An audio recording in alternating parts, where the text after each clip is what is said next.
Thanks for coming. Middle of the weekend during vacation, boy, it's really. So today I'll try to finish up talking about electric power distributions, so the whole way in which power moves from a generating plant at some distant location to here and powers our room. I told you last time a little bit about the reason for using this voltage hierarchy, this collection of different circuits that operate at different voltages, and it's all driven by the desire to minimize the amount of power that's wasted in the wires. If they try to deliver power long distance as a huge current with a small voltage difference between the two wires, the delivery wires, the high voltage wire, the more positive wire would carry current to the city, and the lower voltage wire would carry the current back to the power plant to pick up more power. If they tried to use a huge current with a small difference in voltage between those two wires, the wires would themselves become enormous consumers of power to the point where it would be useless. So instead, what ultimately happened was that they used a smaller current, a much more modest current in these two wires, the out and back current wires. But there's a huge voltage difference between them. And so it's a smaller number of charges moving through the wires per second, but they carry so much more energy per charge, which is to say more voltage, that you still get this great power delivery, but the current in the wires is smaller and they therefore consume less of the power. Any questions about that idea? Yeah, John.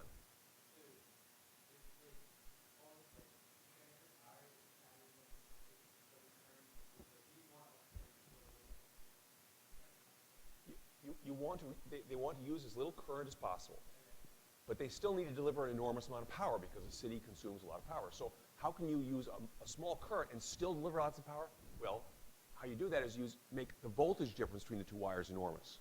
So the charges, this trickle of charges come toward your city at an enormous positive voltage, and you send them back at 0 volts or negative enormous value, something where there's no energy left. They just crawl their way back home to pick up more energy and do it again. Is that okay? Yeah. It's not really a weight. Like, what's the maximum voltage? Well, they can go in your laboratories. They can get millions of volts, but power lines, I think they run around. There are million-volt power lines. So in the order of the wire delivering is 1 million volts positive, and the wire returning might be minus. It might be minus 1 million. It's a lot of voltage. But when you do that, the amount of charge on the wire becomes large, and you have to worry about things like corona discharges and stuff. There are strong electric fields around the wire then, and they have to be careful about it. In fact, high voltage wires, sometimes if they're not careful, if they have sharp points on it, they will get corona discharges, and so you can see them purple glow around sharp spots on the power lines. All right, other questions? All right. In order to have this arrangement where you have the long-distance wires at tremendous voltage differences and the local delivery wires at much smaller voltage differences, you have to be able to move power from circuit to circuit because you don't actually want the high voltage circuit to show up in your house. So you want to move power between circuits, and that's ultimately the reason why we have transformers all over the place. And to get into the story of transformers, I started showing them to you at the end of last class just because they're fun. To show you, I started to look at how the power actually works and how the transformers work.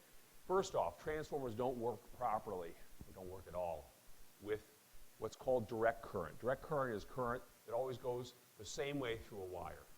So a battery is a source of direct current. The flashlight circuits that I've had around, this circuit. This is a direct current circuit. Let me get the wires separate. Okay. The current always leaves the positive terminal of the battery, having been given lots of energy. It always flows through this wire to the light bulb, and it always returns through this wire back to the battery to pick up more power. I don't know why it's called direct. It's one way. It's always the same direction, day after day after day. Our power lines don't use direct current. They use what's called alternating current. The current reverses its direction frequently. It's a strange thing. How do you make current reverse direction? Well, current always flows through consumers of power from high voltage to low voltage. So if you want the current to reverse, you want to subject the appliances, for example, to a reversing voltage difference. You want one wire to be the positive wire, the upper voltage wire, and the second wire to be lower voltage, and then you want them to trade back and forth and back and forth. And that is actually going on in the entire alternating circuit power grid, including our outlets. So if you look at the voltage that's present in an outlet, and that's what we can do here. Yeah. So I mean, these are the outlets that you know and love. You know these guys. And there are two different, actually, public service announcement. I'll explain the three plug spots, and I will, if I can find a piece of chalk, I'll actually draw it. Chalk. So old school. You're used to the outlet looking like, let me draw it the way it actually is. It has a slot like this. It has a second slot that's shorter, and it has a big round slot at the bottom, right? You know that outlet? Look familiar? This is a safety feature. It is when you plug your appliance into it, it makes contact with this. This is officially the ground. It is meant to be electrically connected to the earth, and you should be able to follow a wire or wires all the way through the electrical system into something that is literally driven into the ground, pipes, something that connects to the earth. So the purpose of that is some appliances have metal cases, for example, your washer or your dryer or stove. They will, if they're wired up correctly, the case itself will be connected to that plug and therefore to the earth. Why do you care about this? Well, it means that something goes wrong inside the appliance and makes electrical contact with the case of the appliance. You don't want that to end up with charge on it. You want it to be able to send that charge to the earth and get rid of it. So that connection is a safety feature. Questions about that idea? This, the longer slot, and you can take a look. The older outlets they have two identical slots. And you may discover when you buy an appliance, some appliances won't plug properly into those matching slots. The longer slot that's become, I don't know how many years ago, maybe 50 years ago, it became part of the American power system, the U.S. power system. That is known as neutral. Its voltage is supposed to be 0 volts, basically the voltage of the earth. It's almost the same as ground. It's not used the same way. It is supposed to be 0 volts all the time. I think according to electrical code, it has to be within 1 volt of the voltage of the earth. All right? So far, nothing that seems to be useful. We have true ground and something that's pretty nearly ground. What's left? This one is power or hot. You know, that is where that's the supply of electric power for that narrow one. Incidentally, the wiring, this is usually, if you watch the wire, look at the wire, it's usually a green wire for ground, the color of the earth, right? Now this is, I didn't make this up, this is how they do it. This is called white, this is colored white, okay? Neutral wires are usually white. The power wire is usually black. I guess I will attribute that to cowboys. The white hat's good guy, the black hat's the bad guy. All right? What's power like? Power, if this were a direct current circuit, like a battery, power would be, for example, plus 10 volts. If this were plus 10 volts, which it is not, plus 10 volts, when you plugged your appliance in, this would then be a place for current to come out of at plus 10 volts, go through your appliance, and then return through neutral back to the power company to get more power. Okay? The weird thing is, this power isn't a single voltage all the time. It's a voltage that goes up and down. At any given moment, it can be anywhere between about 170 volts plus and minus 170 volts. It's varying sinusoidally in time, back and forth, around zero.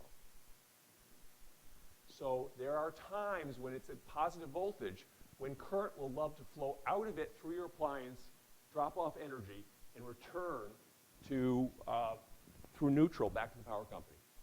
There will also be times when the current will go the other way because this will be negative voltage. And current will actually flow out of the neutral wire through your appliance and return through the negative voltage power wire. Is that okay? It's weird. It is what it is. Let me show you that that reversal process is actually going on. I'm going to plug in this gadget into that outlet. And what I can show you is this is just these light LEDs. Can you see them? I can turn the lights out if you have trouble seeing them. They're bright enough to see. You see red and green both are lit up. What's happening is whenever current goes one way out of the power wire, so you see out of the power wire through these guys and returns through neutral, the green lights up. I actually don't know which way it is. It's one of the two. And whenever the current's going the other way through the circuit, the red one lights up.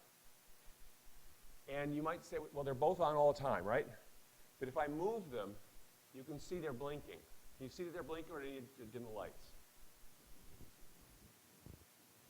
It's going green, red.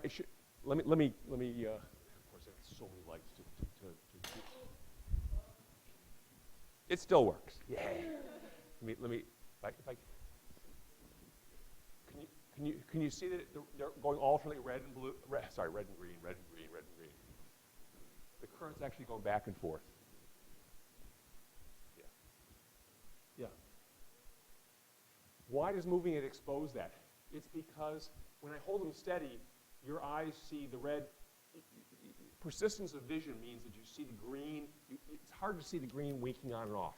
It's winking on and off 60 times a second. And your eyes can't see that fluctuation that fast. Your peripheral vision is faster. Your central vision, the acute vision where you see things, is very slow. You can't tell when the light's blinking. If you want to see a light, whether the light's blinking, or sweep your vision across something. You may be able, see, I don't know, these projectors, some projectors you can actually see the colors are not on all at the same time. And if you sweep your eyes past them, you can see that there's a green moment, and then a blue moment, and then a red moment, and then another green, blue. They're blinking. So by doing this, I'm allowing different parts of your vision to see different moments in time. And you can see that there's a moment when the green's not on, and there's a moment when the red's not on. Is that okay? Yeah.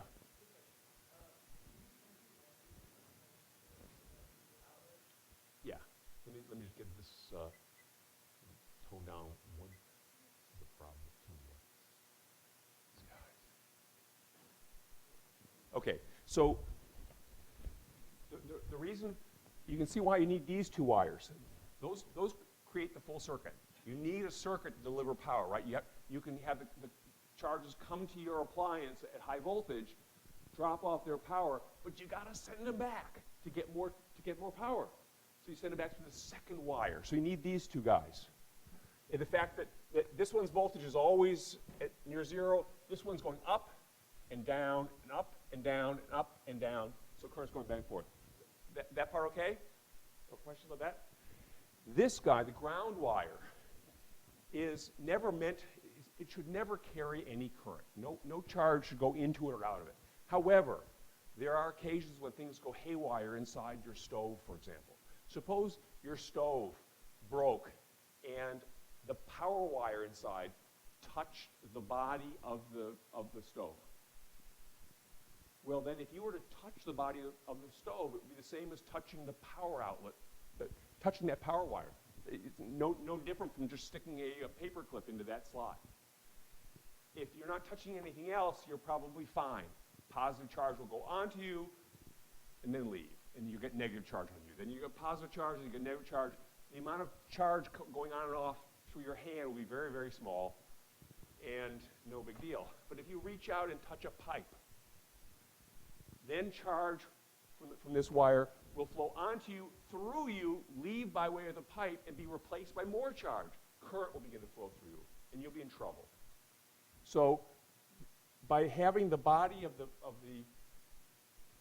appliance, the stove, connected to the earth, when that wire breaks free and touches the body of the stove, the charge goes right through it, right out through into the earth. And there's no hazard that accumulates. I should also say that your house and the whole electrical grid has safety devices on it to sense failures or overcurrents. If you try to make too much current flow between power and neutral, a circuit breaker in your house will probably pop open and stop this, because the concern is that you'll heat up the wires delivering the power inside the house and start a fire. So circuit breakers are the safety for that. How about the safety for if this wire breaks free, touches the body of the appliance, and is connected to the earth, or even worse? Let me leave off the ground wire. Suppose you're using an appliance and a wire breaks free in it, and it touches you, and you happen to reach over and touch something else like the water faucet. Now current will flow out of the power wire, at least at one moment in time, through you and into the ground.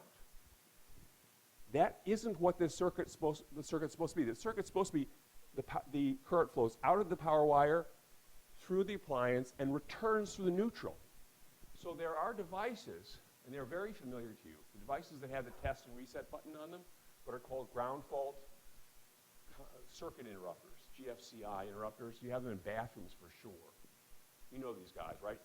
Occasionally they pop for no good reason, but they give you access in the bathroom for your hairdryer or something. Those devices are monitoring the currents in these two slots all the time. If they don't match, if this is carrying 1 ampere of current out towards your hairdryer and only ½ an ampere is going back, where's the rest of the charge going? It notices this, because that means that part of the current that's going out into the appliance is heading off somewhere else, like through you into the ground, and it pops the circuit open as quickly as it possibly can. So these are safety features for something like if you drop your hairdryer into the bathtub and current comes out of the power wire, goes into the water, and doesn't return through neutral, it'll pop the circuit open. So when you press the test button, it deliberately allows some power to leak from power to ground and sees whether can it notice, does it notice. So when you press the test button, it isn't just like a release button for the reset button. It's actually testing. It's saying, can you tell I'm going to make some current leak and not go back?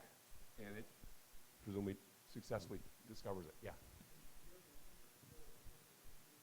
Yep. When there's 0 voltage between the two, nothing's going on. Exactly true. So this arrangement of having the voltage on the power go up and down seems crazy for many reasons. One of which is there's a moment every transition when they're at the same voltage and no current flows through the circuit. So your toaster, for example, which simply lets current flow between power and neutral, it's actually blinking. It's not literally blinking, because if you look in there, you can't see the red glowing wires change in intensity. In part because of your persistence in vision, but in part because they don't have time to cool off. But the power really is pulsing. And so they're getting a lot of power at one moment, and then there are moments where there's no power. And that's okay for a toaster. It doesn't affect whether it toasts. It's terrible for computers and things like that require electronics. Electronics cannot operate. Your computer cannot operate where the power goes to 0, no available power every transition. So it has to store energy for those dark moments, and it does. It stores separated charge on capacitors. Yeah. Use electronics while they're plugged in? I don't know of any reason why that would be true, that whether it's bad to use them. Laptops and cell phones have batteries, and so the power connection is more complicated. The power is basically going in to make sure the battery is happy, and then the battery runs the device. So I'm not sure, their internal switching of power is so sophisticated now that I'm not sure who's running whom, and they're very carefully shuttling power around. But if you don't have a battery powered device, the PCs that just plug into the wall or desktops, whatever you call it, they typically don't have batteries in them. And so if they were to experience a loss of power, they have no backup in terms of batteries. Well, they do have a backup. They use capacitors. Those devices that we've encountered before where they store separated electric charge on two plates very near each other, that not only stores separated charge, but it stores energy. And so they use those to weather the dry periods when there's just no power available. Okay, other questions? So that's the nature of our power. It has this strange feature that current reverses. In this country, it's called 60 cycle power. What that means is there are 60 full cycles of reversal every second. It goes from power being at its highest voltage for the moment to its lowest back to its highest. That's one cycle. It does that 60 times a second. And it does it sinusoidally for various complicated reasons. Yeah?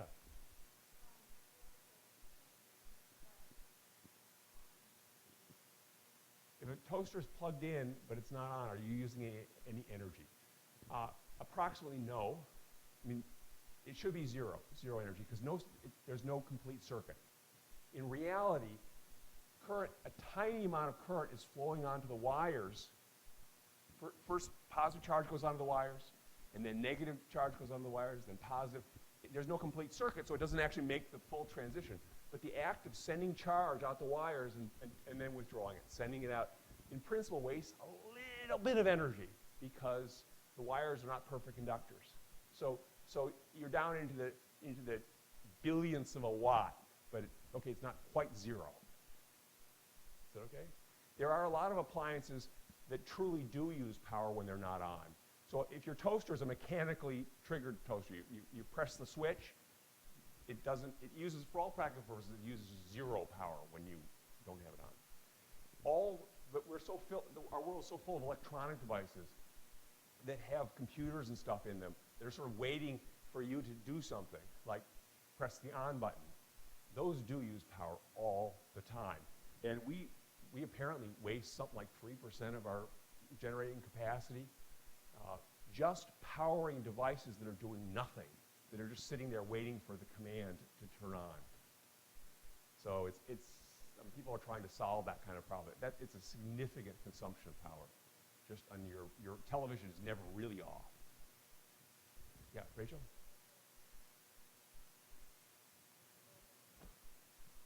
Yeah, so many devices that if you can trigger them with a remote, they have a sensor that's on all the time looking for the remote. And that thing doesn't quite, it uses as little power as they can make it, you hope at least. It probably depends on the engineering. If it gets too expensive to reduce the power, the company doesn't care. It's your power. So it's a problem. Your television set, there are devices that you can plug in and then plug your appliance into. It will monitor how much power your appliance is using. And you may well be able to detect the power that's being used when the television isn't on. I think it's typically in the low watt range, 1, 2, 3 watts, all the time. John? Yeah, if you're really not going to use something for a while, you unplug it. Do I do that myself? No. But if you really want to be green, and these things, think about it, if it's drawing 3 watts all day, all year, forever, that's not zero. I mean, it adds up. It becomes a significant consumption of power. It's also potentially costly. You may well, a householder may well spend $20 a year running appliances that are never actually doing anything. They're just sitting there waiting. Okay?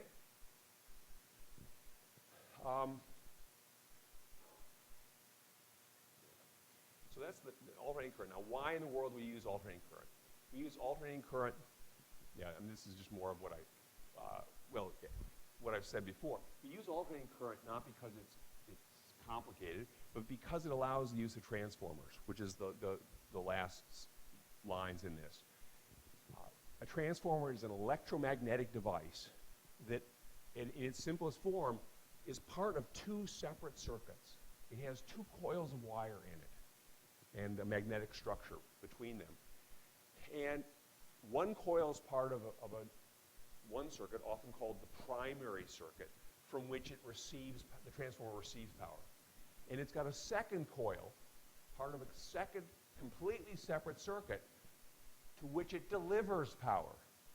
And so the power moves from the primary circuit to the secondary circuit, but no charges make that move. And there are a variety of different kinds of transformers, but one of the simplest transformers is known as an isolation transformer. Its only purpose in life is to receive power from one circuit, pass it to another circuit, essentially unchanged, same currents, same voltages, but by separating the two systems electrically, it's a safety feature. So isolation transformers are useful in something like a medical instrument, where a lot of medical instruments are battery powered because that's a particularly safe arrangement. No current. If current escapes the circuitry in the battery powered circuit, the charge can go on to you, but it's sort of got nowhere else to go. There's no way it can go back into the battery powered device and make you part of a current carrying circuit. It's pretty hard for that to happen.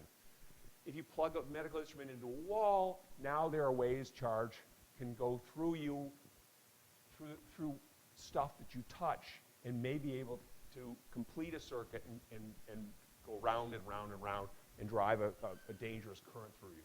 So one way of making that safer is for the instrument. The first thing it does when it receives power from the power line is transfer it to its own internal circuit and then send it back to the power company to get more power. So essentially you've isolated the electrical circuit that runs the instrument from the rest of the earth. And it's then very hard, again, to become part of a circuit that allows charge to come out of it, go through you, return to it. Okay, but back to these the power circuits that we use here to move power from circuit to circuit. They use a variety of different kinds of transformers, and my goal now is to give you an idea of how transformers work. So, because the current in the power grid is alternating, whenever you run current through a wire as part of a circuit, that current reverses 120 times a second. Well, currents, we discovered back in this section on electromagnets, currents are magnetic. So when you run current through a wire, and you run in particular an alternating current through a wire, not only do you have magnetism around, but you've got changing magnetism around. You're making magnetic fields that reverse over and over again. And an example of that is this guy. So this is one of I pulled this out at the very end last time. This is a coil of wire that when I press the button is connected between those two wires. It basically connects power and neutral. And so current can flow from, for example, power at one moment in time. Flows from power through the wires around the coil and then returns to neutral. Moments later, the current reverses. It flows through the coil the other direction and returns it goes from neutral through the coil to power. Then from power around the coil to neutral. So the point is that the current in this coil of wire is flowing first one direction and then the other, back and forth and back and forth. So far, so good? Well, when current flows around the coil in a particular direction and keeps doing that, it develops a magnetic field very much like a bar magnet. North pole one way, south pole the other. And I told you I never remember the rule on this, but my guess is that if current flows this direction around the coil, that this end is the north, and that's south. I could have it backwards, but I think it's a pretty good guess that that's the way it is, North Pole, South Pole. If that just happened and stayed that way, we could have a nice North Pole here. I could bring up a big block of iron. It would stick like crazy. Life would be, we'd be back with those big electromagnets again. But that's not what happens here. The current goes back and forth. It reverses. So this was momentarily a North Pole, and then it's a South Pole, and then it's a North Pole, then it's South, North, South, North, South. Ah! Why would you do that? It will actually still attract a big chunk of iron. It's a little more iffy because it's pulsing. It's north, and then it works its way through nothing. To south, then it works its way through nothing. To north. So you might well be able to feel a pulsing pull from an alternating current electromagnet. The reason this is interesting is because there's another effect that I now have to introduce, and that is when you have a magnetic field that's constant, okay, it's a magnetic field, it attracts magnetic poles and so on. But if you have a magnetic field that is changing with time, it develops an electric field. So I think this is in the next slide. It should be. There it is. I got lucky. When you have, we saw with electric fields, we knew so much, to this point, we knew how to make electric fields only with electric charges and subatomic particles. So electric charges create electric fields. Subatomic particles, because they are charged, many of them, also develop electric fields. What I'm telling you now is that if you have magnetic poles that move, or if you have magnetic fields that change with time, they're all related, they produce electric fields. So here's a case where you can produce electric fields without any electric charge around. And again, this is why I had to introduce electric fields, because they're real, and they can be produced even without electric charge present in the vicinity. So to try to convince you that that actually is possible, here's a coil of wire with two light-emitting diodes on it. One that will show you when current flows one way through the coil, and one that will show you current flowing the other way in the coil. And right now, it's a circuit, but there's no power source in the circuit. It's just a coil of wire and bulbs, none of which produce power. But here's a magnet. If I bring the magnet into the coil, and its magnetic field enters the coil, you see one of them blinked? And if I pull it out, the other one blinks. Okay? This is the world's most primitive generator. This is how generators work. So your car's got one of these, for example. When you're running the battery, you need the battery to get started, but once the engine's turning, it's moving magnets near coils of wire to generate its own electricity. And so this is a generator. It's also, there is no power source here at the moment. It's just coils of wire and a light bulb. Apparently, we had a better one that apparently died over the last week. Better one of these generators. But what I'm doing in turning that crank is moving magnets near coils of wire or vice versa. It's that motion, the moving magnetic aspect, that creates an electric field, which pushes charge to the wire and does work on the charge and adds energy to it. So that's what's happening here. When I push the magnet in, the electric field pushes the charges in the wire. They're there even when nothing's around. The charges are there, waiting to be pushed, and the magnet creates an electric field that pushes the charges. They move in the direction of that push, so the electric field does work on them, adds energy to them, and they leave the coil at higher voltage than they arrived.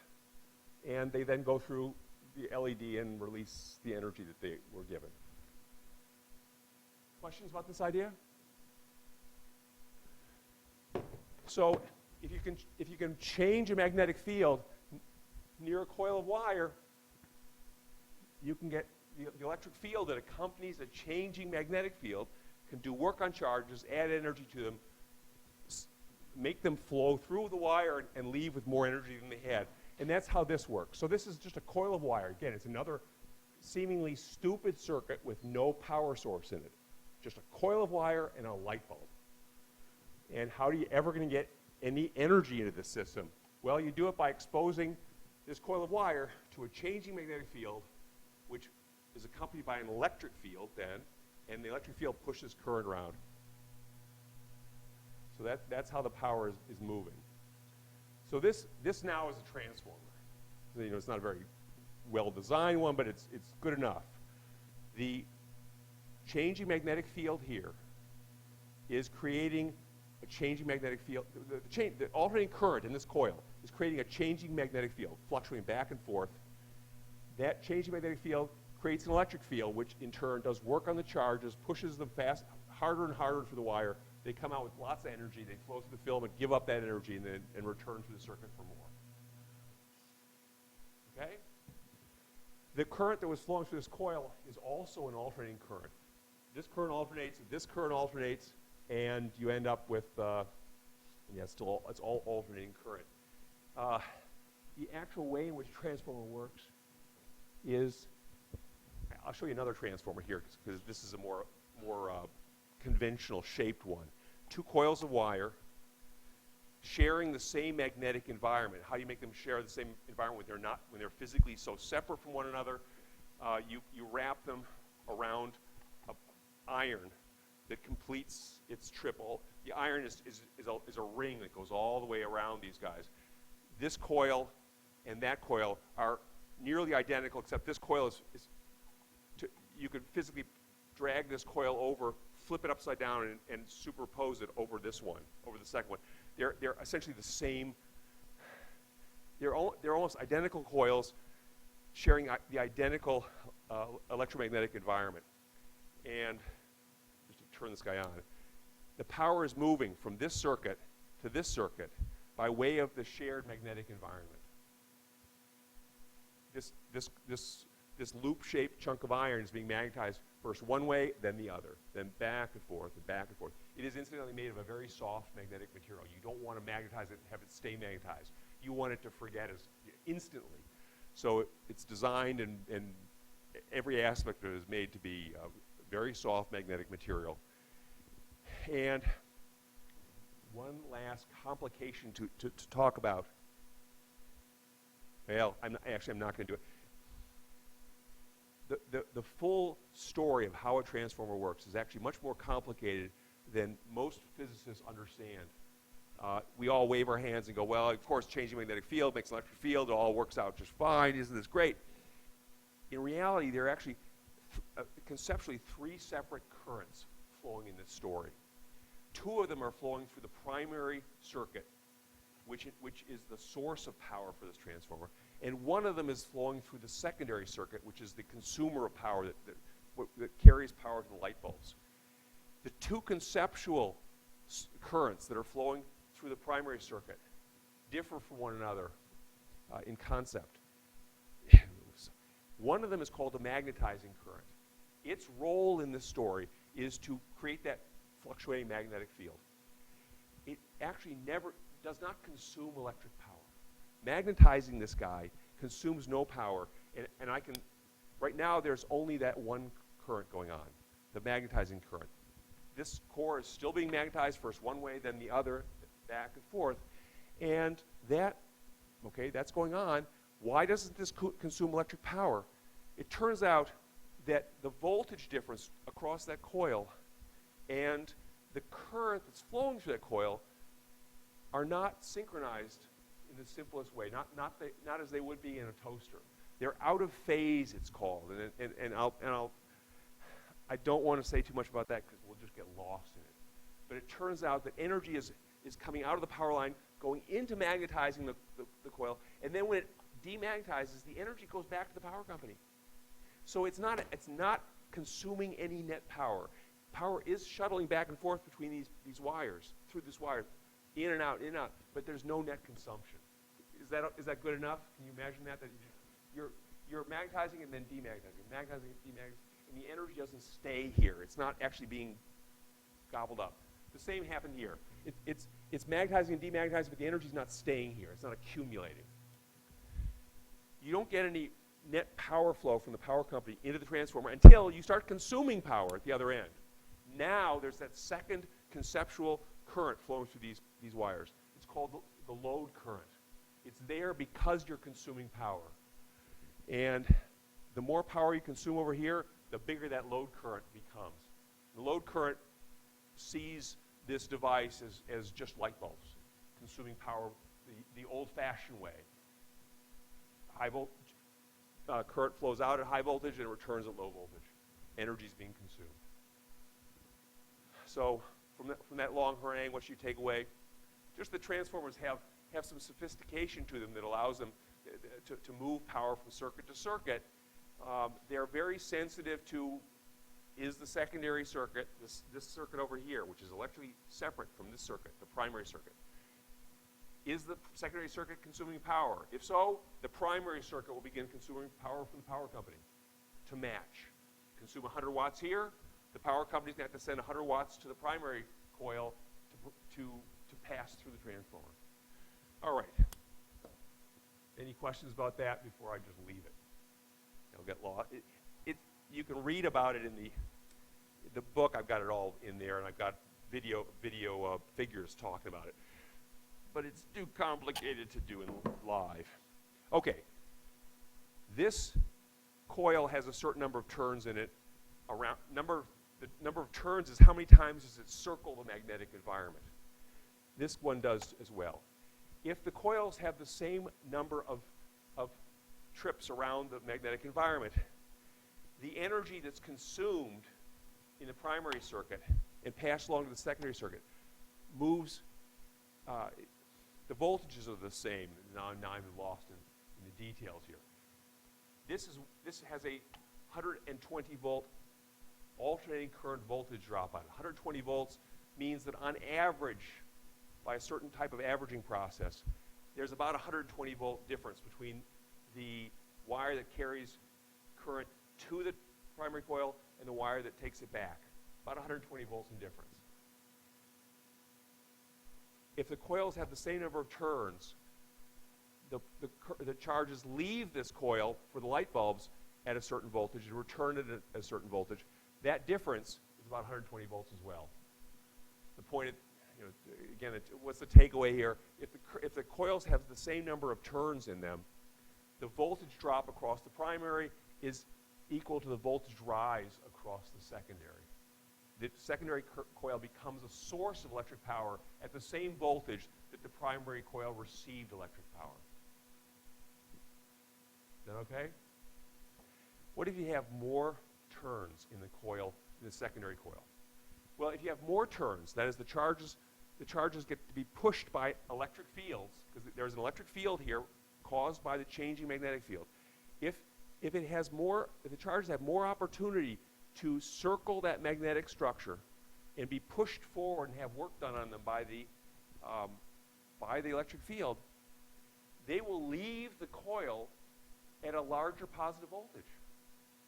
More trips around, being pushed forward, having work done on them, means more energy per charge, which is more voltage, more joules per coulomb. So instead of using a modest number of turns, let's use a whole lot of them. So this is thousands of turns. You can't see them anymore because they're very fine wires and they're protected. So now we're going to go around that magnetic structure, push forward. The charges are going to go around it, push forward through the wire by an electric field thousands of times, and they will leave at much greater voltage than they arrived. So the current is going back and forth through this coil, which has a modest number of turns, magnetizing the structure. The other coil experiences the same electromagnetic environment. Here. And because the charges go so far around, so many trips around that magnetic structure pushed forward by the electric field, they come out at very high voltage. You okay with that idea? So this is called a step-up transformer because it draws power from the power company at 120 volts, say, and it delivers, it becomes a source of electric power at very high voltage. This is probably 12,000 volts or something like that, 100 times the voltage. the spark forms down there because the voltage is not high enough to make a really long spark initially. It forms there, and then it's lifted by hot air rises. The spark is hot gas, and it's buoyant. It's lighter than air, and it floats upward. Okay? I'm going to turn that off, right? I don't want to go grabbing it while it's hot. Electrically hot. So that's a step-up transformer. This is a step-down transformer. It has only a handful of coils, of turns in its coil. So the charges only make a few trips around, but they develop, therefore, a very small voltage difference between entry and exit. But this can provide an enormous current. And the reason that the current can become so large is because the magnetic field created by what's called the load current, the current that appears in the primary coil due to the consumption of power. That load current creates its own magnetic field. And the current in the secondary coil that's consuming power also creates a magnetic field. And those two magnetic currents, the primary load current and the secondary current, they have to cancel one another. Their magnetisms cancel. It's part of the dynamics of how the transformer works that they have to cancel. The only thing responsible for magnetizing the transformer, therefore, is that weird third magnetizing current. That one's still there, but the load current and the secondary current have to cancel. And for that to happen, when you've only got a few turns on that secondary coil, that coil has to carry a huge current because it's only got a couple of trips around the magnet with which to create a magnetic field that has to cancel the whole magnetic field produced in the primary current. So a huge current flows, and it's enough current to melt a nail. So I'm going to touch two nails together here, and the current flowing between those two nails, through those nails, is so much. Can you see it glowing cherry red? So this is how you do welding, for example, or the current that's flowing through this coil here might be a couple of amperes. The current that's flowing through that coil is probably 100 amperes, something like that. So much that it melts the nails together. Yeah.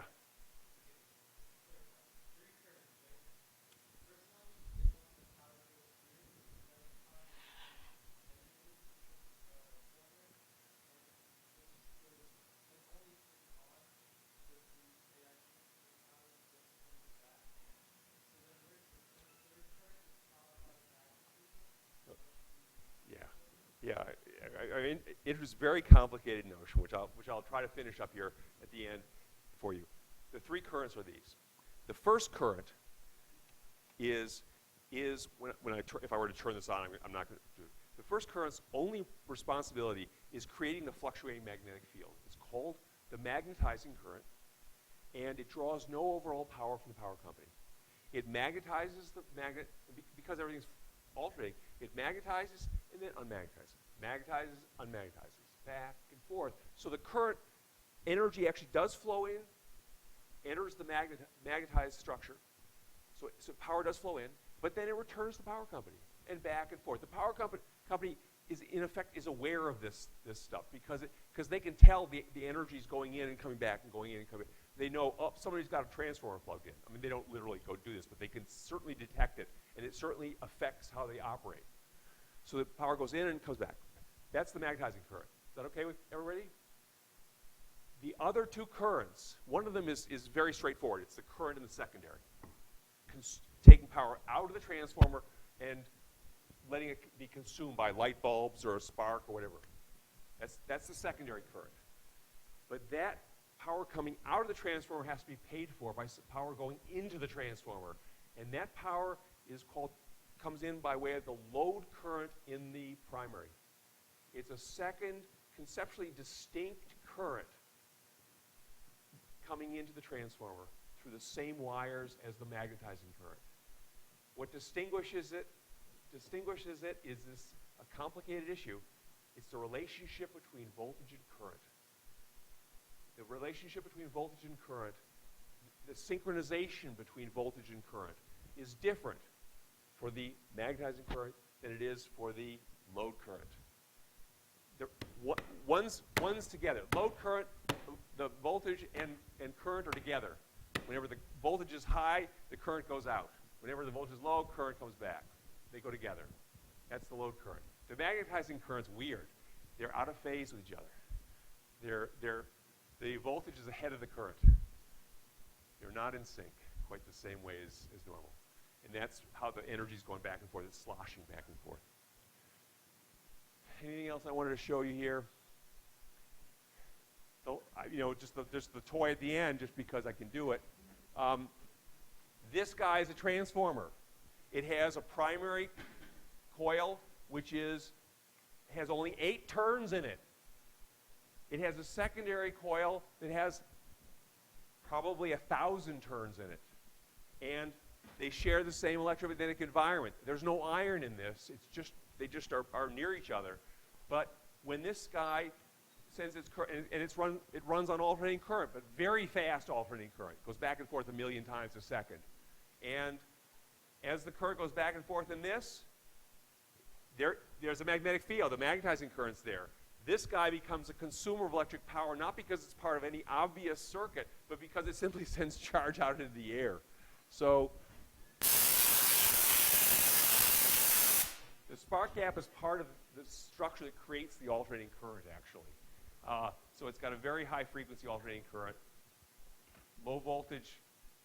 It's not a very low voltage. It's probably thousands of volts in the primary. It's hundreds of thousands in the secondary. All right? Any questions before we call it a day? All right. Thanks for coming and bearing with me on the crazy currents in a transformer.